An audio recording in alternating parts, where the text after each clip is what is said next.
তোমার ইয়ামত হতে পারি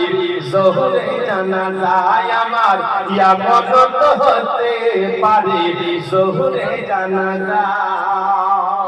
মুসলিম হয় না জন্ম নিলে মুসলমানের ঘরে এই জীবনে নামাজ জানো হয় না তোমার কাজা ইয়ামত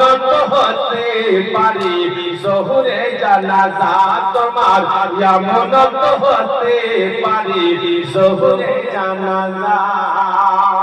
একবার জোরে বলুন সুবহানাল্লাহ একটু মহব্বতে জোরে বলুন সুবহানাল্লাহ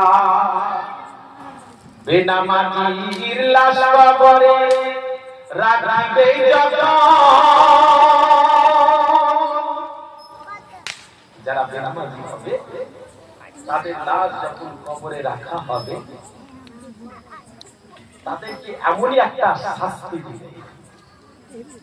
সেই শাস্তিটার জন্য বলছে জাহান্নামের আগুন তোমরা সহ্য কেমন করে করবে বেনামাজির লাশ কবরে রাখিবে যখন মাটির চাপে পাঁজরের হার ভাঙবে রে তখন মানুষ বুঝবে রে তখন বিষাক্ত ওই সাপের সাবে একটা দর্শন করবে দুনিয়ার যদি কোনো সাপ হয়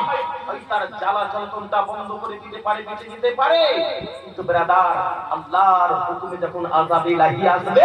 আর কবরে সাপে একবার কামড়াবে আর তোমার জ্বালা বন্ধ হবে না রোজ কিয়ামতের সকাল পর্যন্ত দৌড় দিতে থাকবে বিশ্বাস করো ভাই সাপের সাবে নামাজির সাজা ইয়ামত হতে পারি জোহরে জানাজা তোমার ইয়ামত হতে পারি জোহরে জানাজা কেমন করে ঘুমাও তুমি কেমন করে ঘুমাও তুমি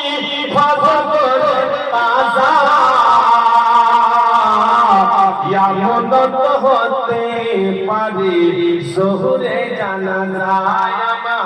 ইয়ামত হতে পারি জোহরে জানাজা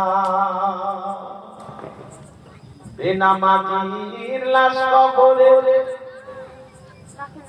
রাখিবে যখন